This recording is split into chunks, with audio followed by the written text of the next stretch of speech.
पंडित जवाहरलाल नेहरू हे महान देशभक्त, विचारवंत आणि दूरदृष्टी असलेले नेते होते. त्यांचा जन्म 14 नोव्हेंबर 1889 रोजी अलाहाबाद येथे झाला.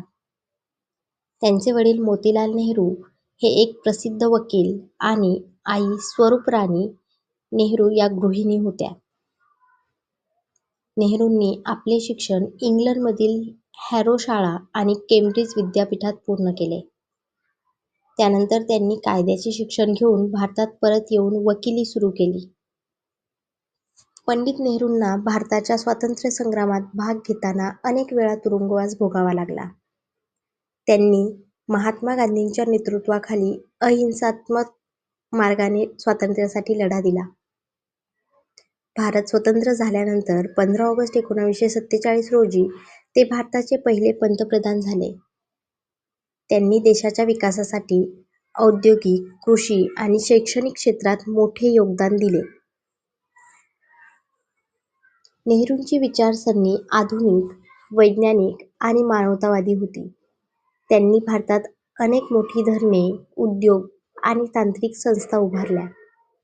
त्यांना मुलं खूप आवडत असल्यामुळे मुले त्यांना चाचा नेहरू म्हणत.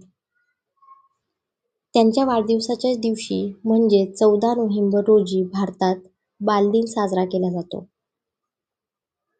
नेहरूंनी अनेक प्रसिद्ध ग्रंथ लिहिले. त्यातील डिस्कव्हरी ऑफ इंडिया हा सर्वात प्रसिद्ध ग्रंथ आहे.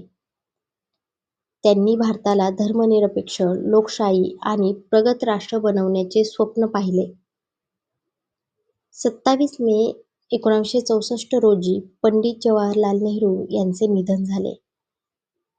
पण त्यांच्या विचारांचा प्रकाश आजही भारताच्या प्रत्येक नागरिकाच्या मनात जिवंत आहे.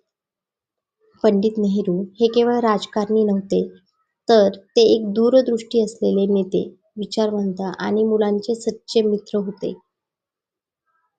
त्यांचे जीवन आणि कार्य आपल्याला नेहमीच प्रेरणा देत राहील. हा व्हिडिओ तुम्हाला आवडला असेल तर लाईक करा, आपल्या मित्रांसोबत शेअर करा आणि